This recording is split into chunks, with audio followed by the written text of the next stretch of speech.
Pode começar, Daniel, tudo prontinho. Obrigado.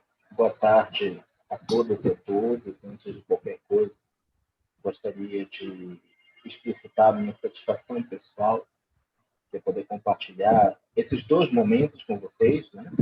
Primeiro momento, uma mesa sobre o ensino de História da África no UFPA. Segundo momento, também cheio de significados, que é o primeiro dos lançamentos do livro da minha colega, a professora Antônia Brioso. Então, não poderia começar de outra forma que não agradecendo pela dupla oportunidade também, agradecendo pelo espaço. Essa mesa tem um significado também bastante importante para mim. Ela se intitula Experiências de Ensino de História na África na UFPA, da Educação Básica Superior. Talvez seja, apesar da minha trajetória mais curta na universidade, um dos primeiros momentos, Antônio e Dionísio, em que nós pudemos sentar e discutir como é feito o ensino de História da África na nossa universidade, né, e que nós possamos fazer isso com um público bastante amplo, composto por diversos especialistas na temática. Bem, a mesa é composta por 3 pessoas, eu, Daniel Barroso, que estou na função de mediação e coordenação, também a professora Antônia Maria Rodrigues Brioso, que é graduada, especialista em História Social da Amazônia, mestre em Ensino de História pela UFPA, é minha colega da Escola de Aplicação, desenvolve um projeto riquíssimo na linha de educação étnico-racial, e também o professor Dionísio Baró, que possui graduação pela Universidade de Havana, mestrado em Antropologia pela UNB e doutorado em História também pela UNB, com uma trajetória de pesquisa bastante significativa em torno das relações raciais e também da história de Cuba. Não vou me estender tanto na apresentação, para que nós possamos passar para o principal. Nós havíamos acertado, certo, que... É para falar mais alto? Está baixo, meu áudio? Para mim está sendo um pouquinho abafado, Daniel. Tá bom. Vou tentar falar um pouquinho mais alto. Melhorou assim. Tá? Melhorou. Então, vou passar logo para as manifestações, para as falas. Nós combinamos que cada fala teria cerca de 15 minutos para que nós pudéssemos, ao final, abrir para eventuais perguntas. Seguindo a ordem das apresentações, eu passo a palavra para o professor Antônio Brioso. Bem-vindo. E fique à vontade, por favor.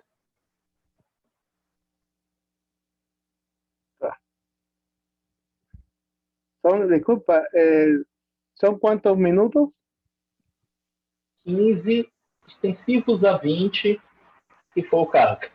120. ¿Começo eu? Ou começa a professora? Eu não escutei bem. Professora, imagina. Pode ser a Antônia, para a gente seguir a ordem de apresentação? Tá. Começa eu? Não entendi, Daniel, não deu para ouvir. Isso, Antônia, você. Comigo, né? Ok, então, Isso. boa tarde a todos e a todas. Como já anunciado, sou a professora Antônia Brioso, professora de História da Escola de Aplicação da Universidade, coordeno o projeto Cartografia da Cultura Afro-Brasileira e Indígena e, mais recentemente, o Laboratório de Práticas Pedagógicas de Educação Étnico-Racial, o LAPER. Agradeço o convite da professora Kate, muito me honra estar aqui com vocês da UFAM, Unifesp, Unesp. Saúdo os demais colegas que compõem essa mesa comigo, o professor Daniel Barroso, meu colega de labuta da Escola de Aplicação, professor Dionísio, da Casa Brasil África, UFPA, parceiro de luta por relações raciais justas e fraternas. Estamos aqui para partilhar nossas experiências de ensino em História da África e da diáspora africana na Amazônia, um tema que há 18 anos tem força de lei. Antes de compartilhar com vocês nossa metodologia de ensino ou cartografia, quero fazer 2 reflexões que julgo muito oportuno fazer aqui. eu quero ir ao subterrâneo das normativas que tornaram o currículo nas escolas brasileiras o ensino da história da África e da cultura afro-brasileira e da história dos povos indígenas. A primeira reflexão diz respeito à natureza das normativas, que tornaram o ensino da história da África, da cultura afro-brasileira e indígena, a saber, as leis a 10.639 e a 11.645, essas leis não foram propostas pelo Estado brasileiro de uma hora para outra, mesmo já tendo passado 18 anos da sua implantação. Mas, por outra perspectiva, somente há 18 anos, o continente africano e a diáspora africana se tornaram currículo nas escolas brasileiras. Essa ausência da África são reflexos do racismo estruturante do sistema mundo ou da modernidade colonial. A discussão sobre raça e o racismo foram um princípio organizador daqueles que podem formular um conhecimento científico legítimo e daqueles que não podem, que não têm. A África foi considerada um continente frio ou um continente sem história até o século XX. Como dizem alguns teóricos da decolonialidade, existe uma geopolítica, um corpo política do conhecimento válido. O penso, logo existo, de Descartes, definiu muito bem o conhecimento ocidental pretensamente universal. Eu penso, os outros não. Eu existo, os outros não. Há uma negação ontológica e epistemológica dos outros que estão além do eurocentrismo. Nessa elaboração cartesiana, fica bem claro, numa perspectiva de alteridade, fica claro a ligação entre o conhecimento e a existência. Criou-se uma zona que o Fanon, Francis Fanon, definiu de zona do não ser, no qual a África e tudo relacionado ao continente está lá dentro, bem como os conhecimentos e a história dos povos indígenas. Isso explica porque somente 18 anos aconteceu uma mudança obrigatória no currículo das escolas brasileiras. Essas normativas que tornaram obrigatórias a história da África e da cultura afro-brasileira têm história de lutas e resistências do movimento negro. Na verdade, a educação sempre se constituiu um recinto sagrado para os negros do pós-abolição. Essas leis, no campo educacional, são o reconhecimento da ausência dos saberes, dos conhecimentos existentes do continente africano, dos africanos e africanas em diáspora no nosso currículo oficial.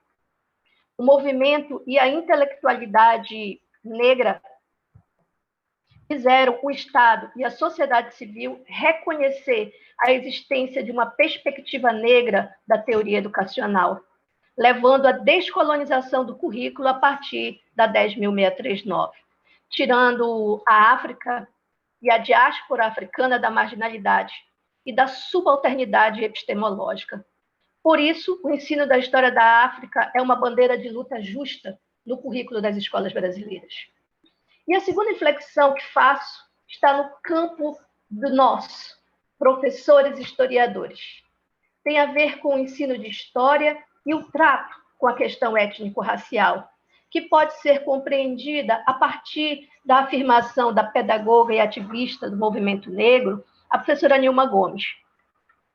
A professora Nilma, ela diz que a luta contra o racismo e todas as outras formas de opressão, o movimento negro no Brasil se alicerçou, a sua base foi na história. As suas práticas, seus discursos e epistemologias foram construídas na esteira da história. No entender de Nilma Gomes, o movimento negro é fruto de uma negatividade histórica.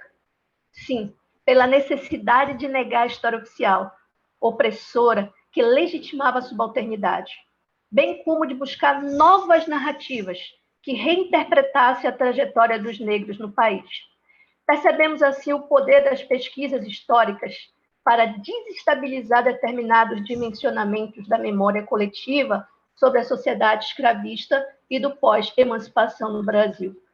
O dever da memória, reivindicado por essas populações com histórias de tragédia, sofrimento e vergonha, a dororidade do povo negro.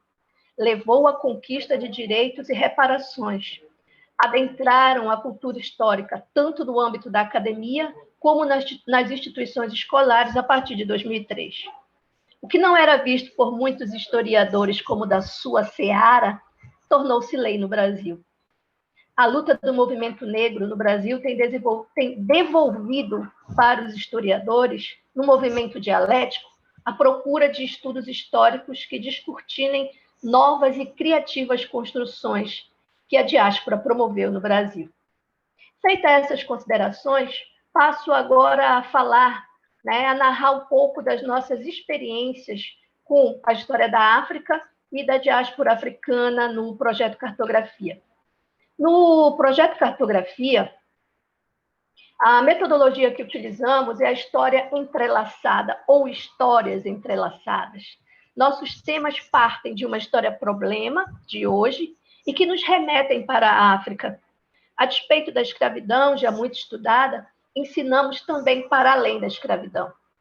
Procuramos abordar temas que revelem as formas de sobrevivência e de interação com a ordem social escravocrata. O passado vivido em África, de modo especial, as experiências políticas e religiosas que foram ressignificadas no Brasil, trazendo uma vitalidade ímpar para a construção não só da vida, mas da própria sociedade brasileira. Nossa busca é destacar a criatividade e a inovação dos africanos e seus descendentes na luta por afirmação no Brasil, recriando Áfricas no mundo diaspórico. Para isso, as abordagens valorizam as trocas, as negociações, os conflitos na criação de novas culturas e de culturas políticas recentes, identificadas como negras. O desafio das nossas pesquisas é identificar, refletir como foi possível surgir um produto negro, fruto das recordações, tradições, esperanças e, ao mesmo tempo, novo e moderno. Um exemplo dessa compreensão foram 2 trabalhos que trago aqui, para que a gente possa entender como nós trabalhamos. O primeiro foi o trabalho com a Irmandade dos Homens Pretos e a sua igreja em Belém do Pará. Construímos todo um processo de pesquisa com os alunos, da pesquisa de campo, a revisão bibliográfica, e conseguimos, então, junto com os alunos, perceber que existia e existe um catolicismo africano em nossa cidade. Outro exemplo foi o trabalho da física com a antropologia, professor Ivan, ao estudar o som através do berimbau, do tambor e do maracá, como espaço de memória da cultura africana e indígena, a partir de exemplos de um conteúdo que é obrigatório na física, que é a acústica, que é o som. Os alunos puderam fazer um diálogo com a antropologia e ver nesses instrumentos não só o físico, o material, mas que ali carregava memórias. Então, os estudos sobre a história da África que desenvolvemos na Escola de Aplicação apresentam-se como essenciais para que se desconstrua uma visão tacanha que é reproduzida durante séculos, tratando o continente africano como um único país, apresentando a história da África una, como uma história de atraso, onde todos eram menos desenvolvidos. E, nesse sentido, a Europa foi quem trouxe luz para as trevas. Torna-se importante para nós, educadores, compreendermos o perigo de uma história única. Deve-se analisar e perceber esses deslocamentos propiciados pela cultura europeia, evidenciando sua etnia e menosprezando as demais, propondo assim informar os principais aspectos e indicar caminhos para um maior conhecimento. Se faz necessário remover, abrir passagem e constituir novos caminhos epistemológicos que permitam uma percepção adequada do nosso riquíssimo patrimônio africano brasileiro. É isso que o projeto Cartografia tem proposto nos seus ensinos há 10 anos. Muito obrigada pela atenção. Obrigado, Antônia. Melhorou meu áudio agora? Com a troca do microfone? Então pronto, vou ficar sem. Com a troca não, com o abandono do microfone. Passo então ao professor Dionísio. Professor Dionísio, fique à vontade, por favor.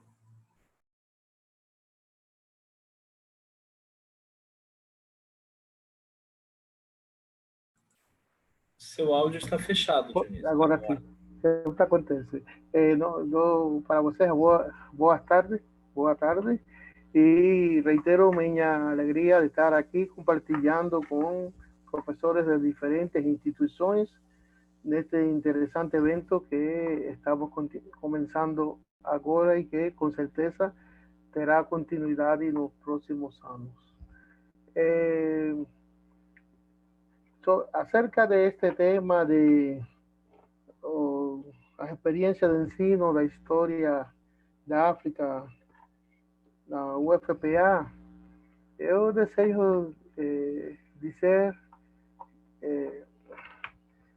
que a principal função da Casa de Estudo Brasil-África.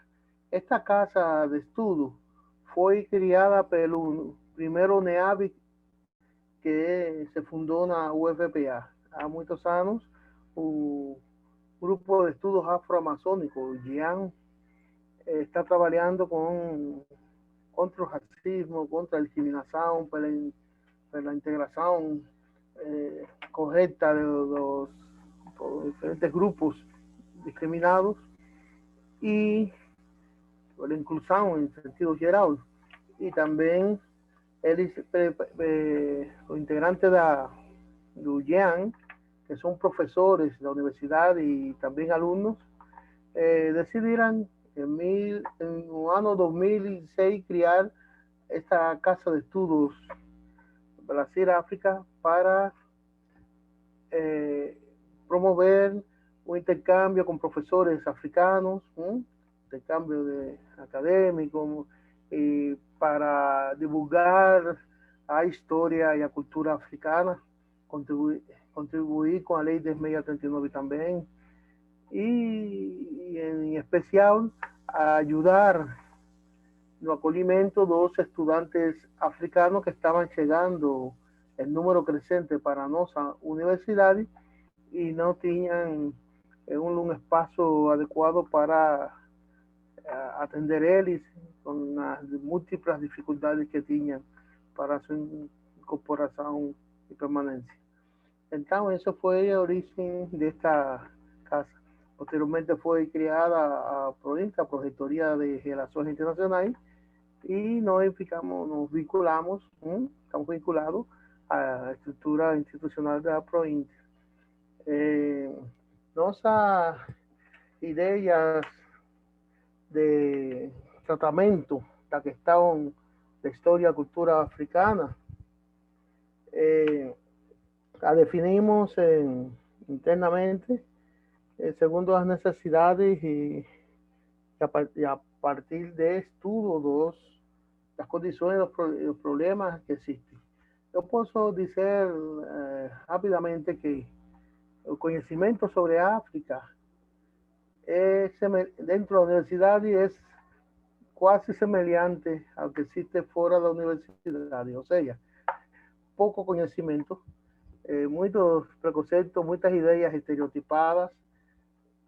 Motivo, ni os professores ni os alunos estudaram antes, décadas atrás, história da África, ni têm uma perspectiva diferente à tradicional. Então, depois de diferentes trabalhos feitos nesse sentido pela Casa Brasil-África, a partir de 2018 decidimos fazer uma mudança de rumo, en el sentido de aprovechar las experiencias anteriores y crear nuevas líneas de trabajo.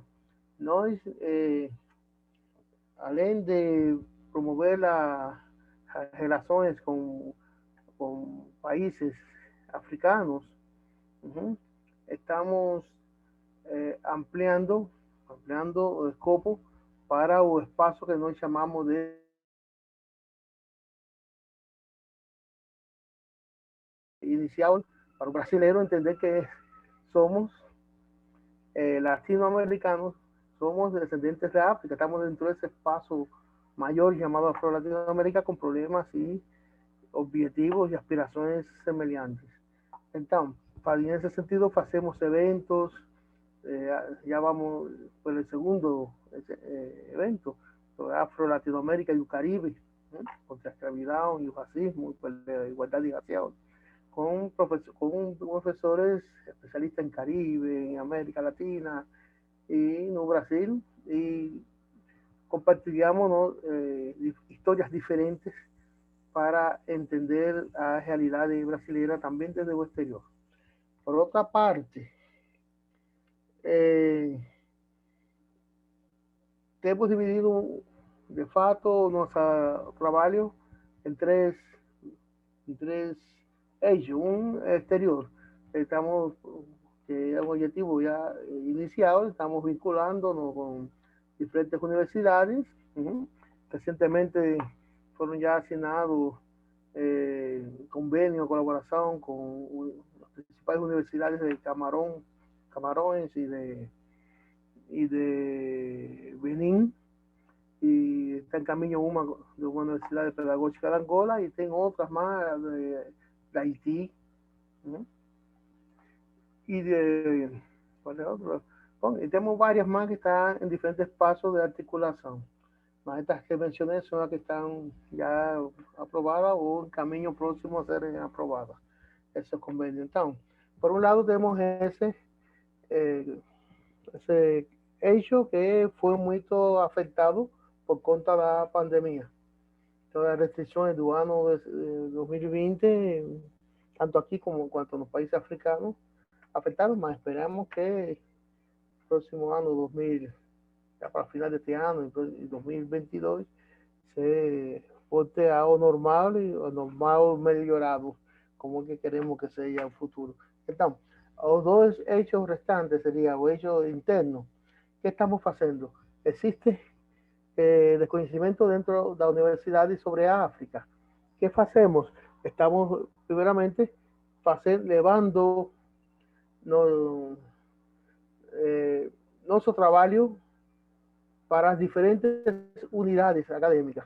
Ya hicimos, por ejemplo, un encuentro, ya hicimos un seminario de varios días con la Facultad de Geografía, de manera que le va para los estudiantes de geografía es a África, ¿no? A África, geografía africana y los vínculos que tienen con Brasil. Ya hicimos un trabajo también interesantísimo con la Facultad de Agricultura Familiar. Para 2020 teníamos pensado ya hacer un de demografía histórica con personas de la Facultad de Historia. Teníamos varias cosas que infelizmente tuvimos que parar. Mas no es hacer por hacer, sino hacer y actuar.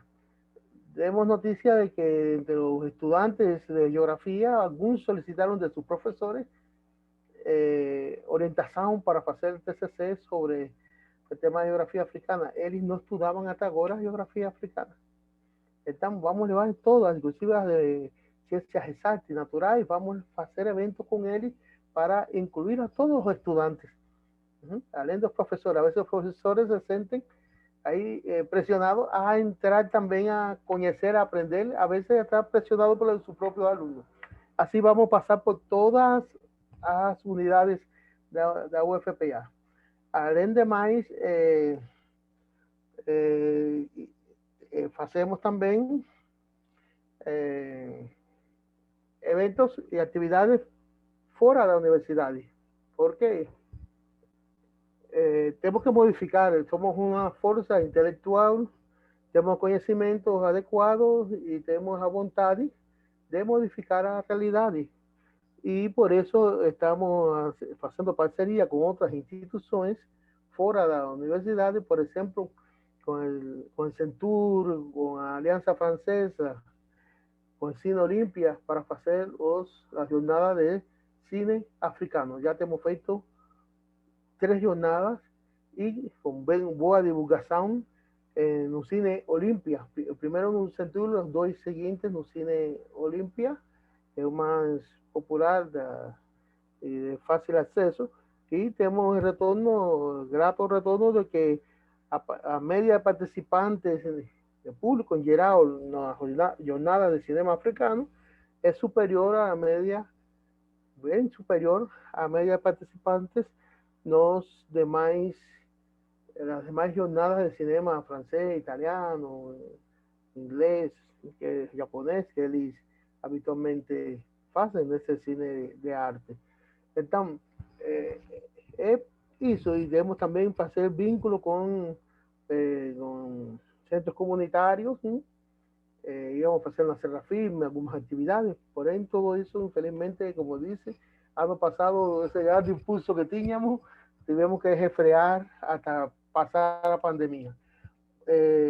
Tenemos también ese aspecto del trabajo con o exterior, cosa de fuera del muro universitario, un curso de extensión para profesores de ensino fundamental y medio, da rede pública y particular do Pará, de Belém, fundamentalmente, del Grande Belém. Ahí nos organizamos también el año pasado un curso de extensión presencial. En febrero comenzaba y tenía más de 350 personas inscritas para participar de ese curso. Infelizmente eso dio para pasar la abertura y una aula más y tuvimos que parar por la cuarentena. Continuamos pero Google Meet ya en el segundo semestre, porém ya muchas personas no tienen acceso ainda, los profesores no tienen todo acceso a internet amplia, ¿no? Que ahí fue reducido a cantidad de público, mas fue una cantidad suficiente. Inclusive tenemos un grupo que creamos de comunicación entre nosotros que tienen más de 80 personas ainda. O sea que se crea interés y cada profesor que recibe ese curso vira un multiplicador en su propia escuela. Entonces, esas son las líneas fundamentales. Por otro lado, también atendemos con la logística nuestra, los estudiantes africanos que estaban llegando, ¿no? Fue una de las razones de creación de esta Casa Brasil-África, estaban llegando a la UFPA, embora ahora ellos ya no precisan tanto de nosotros porque ya tienen su propia estructura, tienen asesoría de diversidad y dirigido por la profesora Celia Amador Lana en la universidad como estructura mismo o institución que los atiende él y otros alumnos. Tienen también asociación de estudiantes africanos y ahí ya tengo otros que lo ayudan administrativamente. Estamos queriendo, ya para concluir, que ellos se incorporen a nosotros más como pesquisadores, que aporten sus conocimientos para los gestantes de la universidad y sus conocimientos africanos, junto con otros brasileños que también se van incorporando a la casa. Estamos en esa mudanza. Ya estoy ya en los minutos finales y solo decir que más do que un interés de curiosidad intelectual, de nós gostar da pesquisa da África, é também um interesse cidadão. Estamos interessados em contribuir à modificação da nação brasileira de maneira que fique mais fortalecida, uma vez que maior quantidade possível de pessoas conheçam suas raízes africanas e tenham uma visão mais geral do que é o Brasil. É isso. É isso aí. Obrigado, Dionísio. Bem, eu preparei um comentário geral, uma pergunta geral também, para que nós possamos aquecer aqui os nossos motores, né, no aguardo de eventuais questionamentos que podem surgir. Eu acredito que a UFPA tenha uma particularidade e também tenha uma característica, as duas muito marcantes, né? A particularidade é que a UFPA é uma universidade que oferece literalmente todos os níveis de ensino, da educação infantil ao doutorado, até os estágios de pós-doutorado. Nós talvez sejamos uma das poucas universidades no Brasil que tem, de fato, todos, sem exceção, níveis de ensino. A característica é que a UFPA se consolidou, talvez, na última década, para ser mais justo, como uma universidade que se quer cada vez mais inclusiva. Foi pioneira na adoção de cotas no ingresso no vestibular e, ultimamente, também tem feito uma série de medidas de inclusão, como o edital do MIGRE, acho que tem coisa de 2 anos, voltado para apátridas, asilados políticos. A universidade tem essa preocupação, que é algo que particularmente muito me orgulha, né?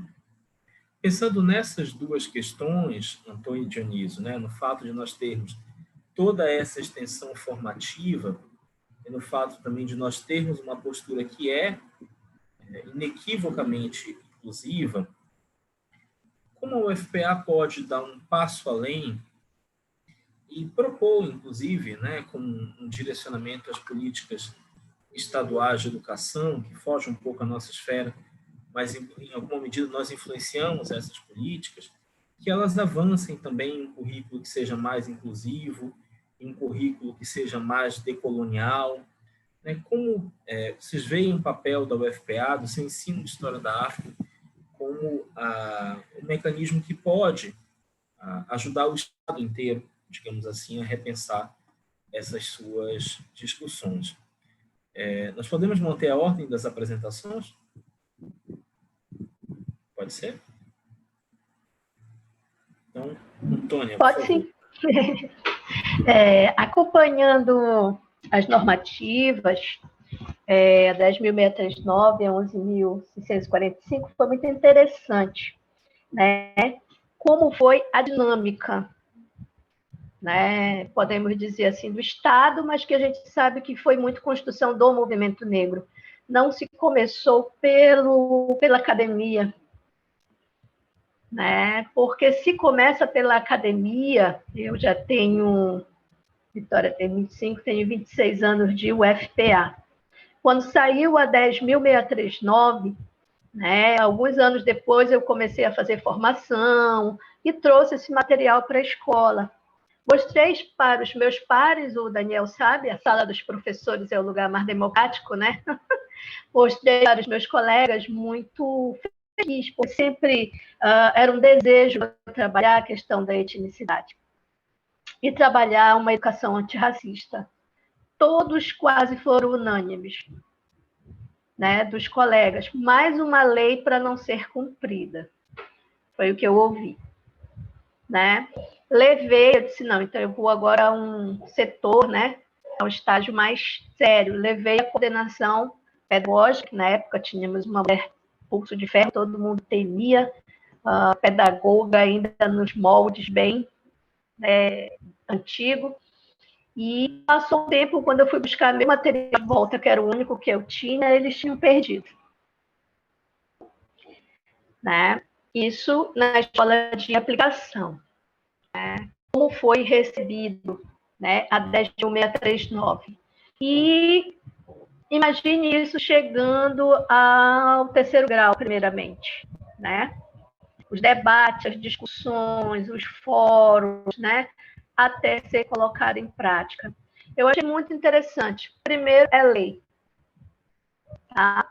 E por ser lei, os professores que saíram vão correr atrás. Entrar na sua formação, que foi meu caso. E a universidade vai ter que dar conta de formar os seus licenciandos em diferentes áreas para essa discussão.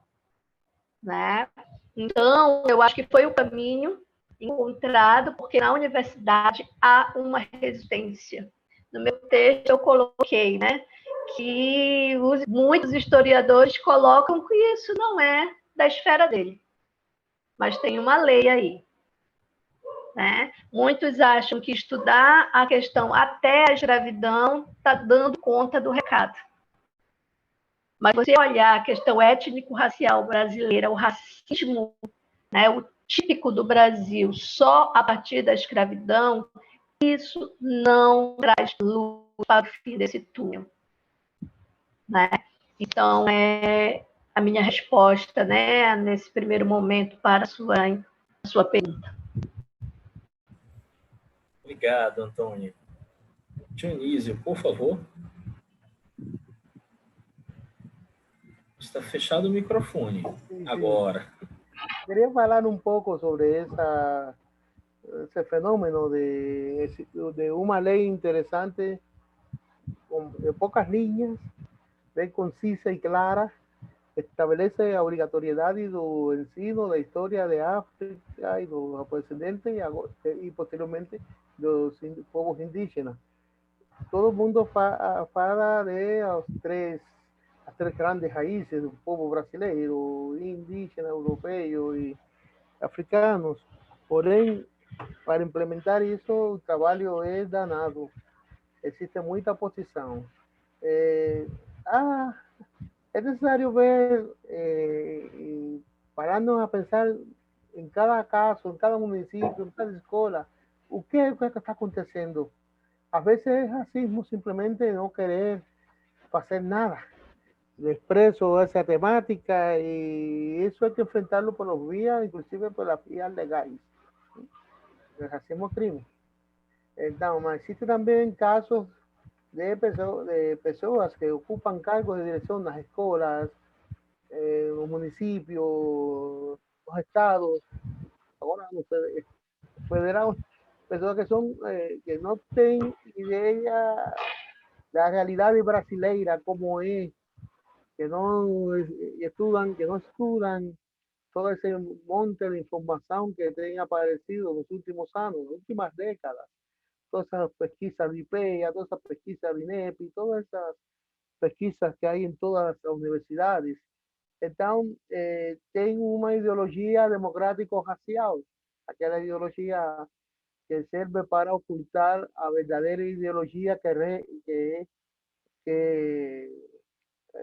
rege a interpretación de las relaciones entre las razas, que es la ideología racista.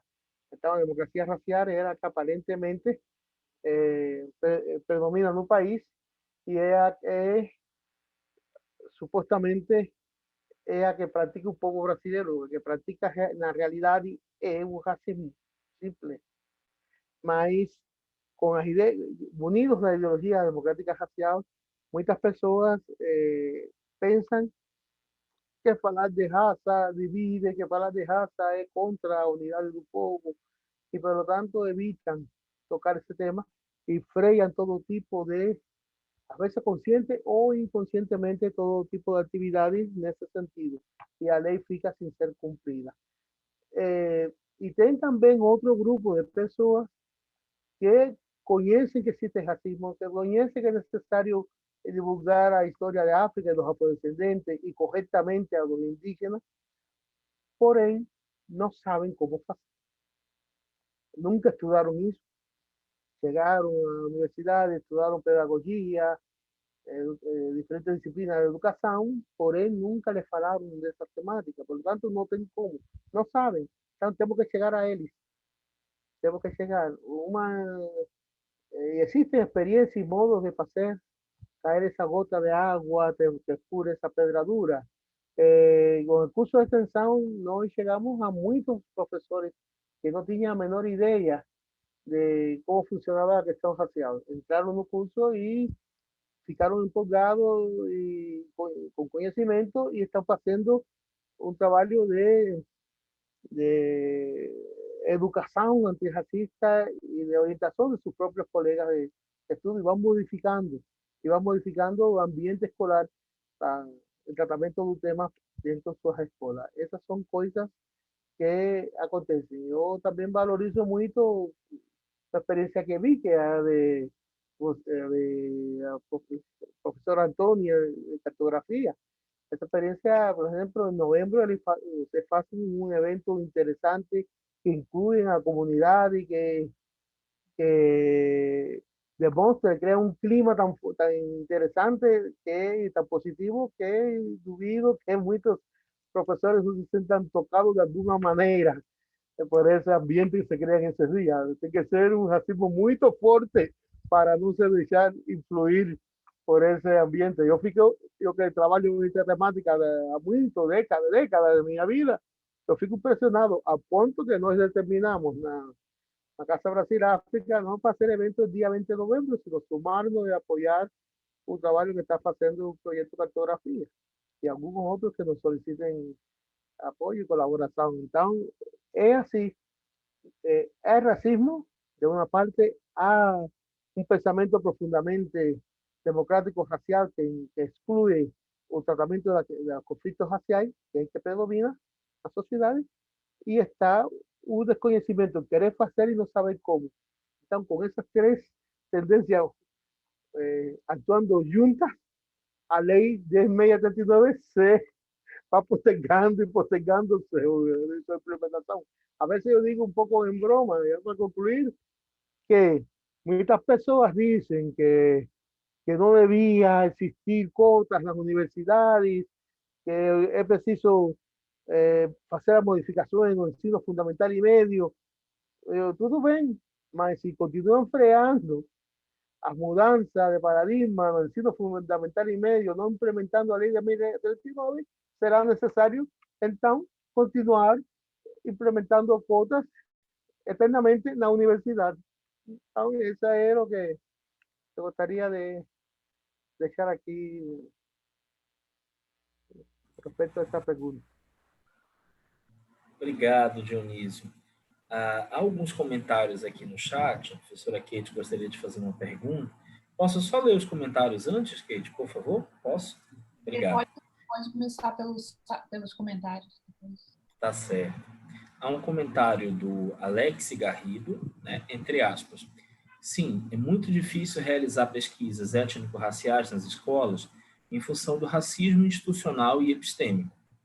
Estou no doutorado e tenho problemas com relação a desenvolver uma investigação sem interferência da gestão, que busca falsear a realidade e negar os saberes diaspóricos, para afirmar a democracia racial no ambiente escolar.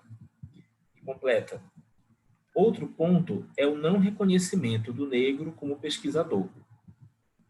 Há também uma questão da Elza para o Dionísio, que é o seguinte, Dionísio, você tem experiência do que acontece em outros lugares da América Latina com respeito à educação antirracista, além do Brasil? Né? A Laís, eu acho que é da UFAM, né? Pelo que eu vi um diálogo antes da atividade, concordou com você e disse exatamente professor. Então, passo para Kate agora para fazer a pergunta, tá bom? Por favor, Kate. Um comentário também, né, que eu queria fazer, mais um comentário, porque eu gostei muito do título da mesa de vocês, da educação básica superior. E aí eu fiquei pensando um pouco na minha experiência, né, aqui na UFAM, comparada ao que eu conheço um pouco da UFPA. Eu estive na escola de aplicação, né, convite do professor Daniel, participando, e eu fiquei muito impressionada com o tamanho e com, né, a proximidade, né, da escola de aplicação com a universidade, e vocês, né, com essa discussão da educação básica ao nível superior, né, trazer essa dimensão, porque acho que a gente pouco avança quando a gente deixa dialogar, né, com a formação nessa dimensão do ensino que a professora Antônia trouxe. Então, eu fico pensando, professor Dionísio, que às vezes o meu papel como professora de História da África, ele é muito limitado se eu não dialogo com outras esferas, né? Então, a ideia da Casa África, então, a UFPA tem a Casa África, né? Tem a escola de aplicação com professores muito qualificados. Então, eu fico pensando, a gente se pergunta muito, né? Quais são os caminhos para superar o racismo, quais são os caminhos para problematizar essa ideia, né, que o pesquisador não pode, como o Alex está colocando aqui, né, o não reconhecimento do negro como pesquisador, né, e às vezes sim, o nosso ministrar aquela disciplina pontualmente é muito pouco, né?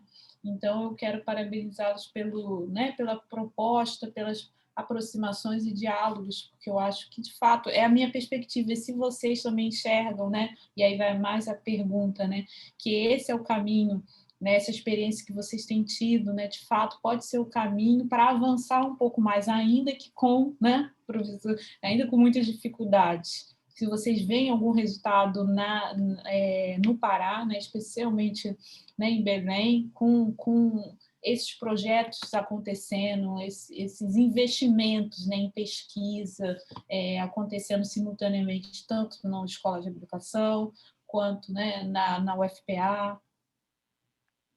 É isso. Obrigado, Kate. Por favor, Antônio. Recentemente, eu escrevi um dossiê sobre o cartografia que me rendeu 2 meses sentada escrevendo, mas vou citar, eu não posso falar, né, pelo Pará todo, não posso falar por Belém, posso falar por a última experiência de Belém, inclusive, que eu fui convidada a participar no município. Mas, no cartografia, eu fiz um levantamento para esse dossiê. Nós já temos mais de 10 alunos fazendo TCC na temática étnico-racial. Então, ex-alunos do cartografia que passaram para a universidade e que concluem o seu trabalho indo nessa dimensão. Então, para nós, isso é um ganho, né? E nem todos são negros. Um ganho maior ainda. Cursos, inclusive, né, que não são obrigatórios por lei, porque nem licenciatura é, como o caso de nutrição. Uma aluna de nutrição, um aluno de nutrição, discutindo a cozinha negra. Dionísio, isso não é lindo?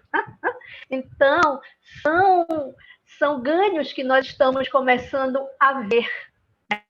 Um outro militante do movimento fundou, no Brasil, a Associação de Médicos Negros. Né? José, nosso aluno do cartografia, passou em medicina e hoje, junto com outros colegas, juntaram e formaram a Associação de Médicos Negros. Então, nós temos resultados, Kate, sabe? Muitos prêmios pelos alunos estarem discutindo a questão racial. Recentemente, formamos uma pesquisadora, alguém falou aqui no chat, né? Mas formamos uma pesquisadora negra, Daniel, no terceiro ano, chama para trabalhar com ele numa pesquisa, depois ele pode falar sobre isso, e ela recebe uma menção de honra. Como ela diz, né?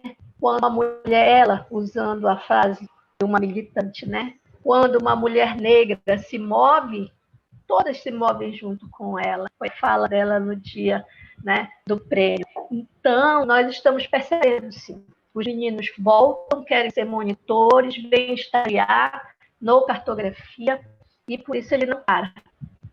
Eu já até tentei parar para aposentar, né? Não, vou parar, né? Porque eu estou já cansada, mas não foi possível. Porque a cartografia, não posso ter começado ele, mas ele não é meu, ele não é mais meu. Né? Ele tem uma dimensão que hoje ele é da Universidade Federal do Pará. Tá? Então, seria isso. Daniel pode complementar a partir da sua visão. Obrigado, Antônia. Dionísio, só para completar rapidamente, se você me permite, a Ana Carolina Lucena, né, nossa Carol, sempre chamada de Carol, que recebeu uma menção honrosa no prêmio Carolina Bore, Mulheres na Ciência da SBPC na categoria Ensino Médio, né, o que muito nos orgulhou. Fez um trabalho sobre testamentos de Belém no século XIX, né, e foi realmente um trabalho muito, muito bonito que a Carol fez. Dionísio, por favor. Sim, é possível, sim, observar a mudança em todo o país, e em nosso estado.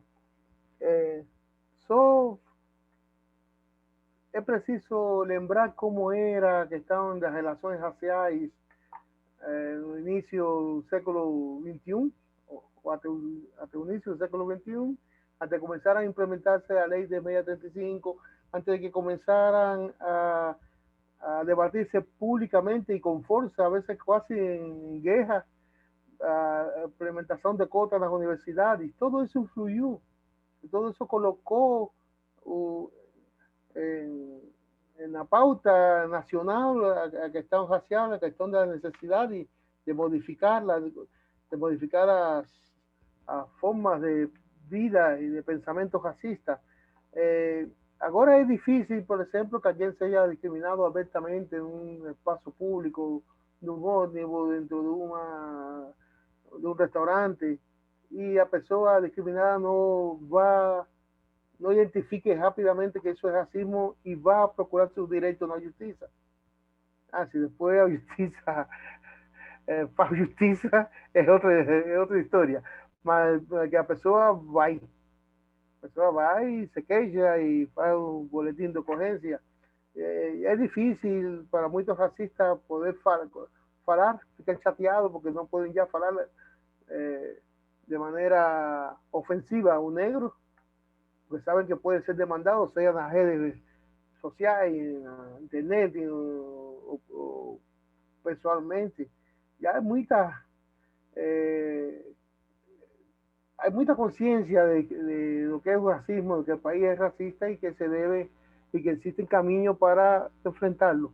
Hay mucha resistencia al enfrentamiento, mas también va creciendo ese pensamiento. Y en la medida en que aumente el número de estudiantes que llegan a las universidades y después dentro de esa universidad y comiencen a recibir estos cursos, estas nuevas perspectivas, estas nuevas discusiones, eles sairão para a sociedade formado e com uma dimensão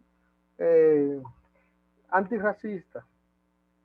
Eu imagino, eu estou desejando muito que daqui a vários anos seja maior o número de promotores de justiça, de delegados de polícia, de juízes estaduais, federais, que sean negros y que tengan recibido, o blancos antirracistas que tengan recibido en la universidad ese conocimiento. Y en todas las facultades de derecho existen grupos que se interesan en modificar, por lo menos en la Universidad Federal de Pará tenemos que se esfuerzan en debater y modificar la perspectiva racista que siempre existió en los derechos.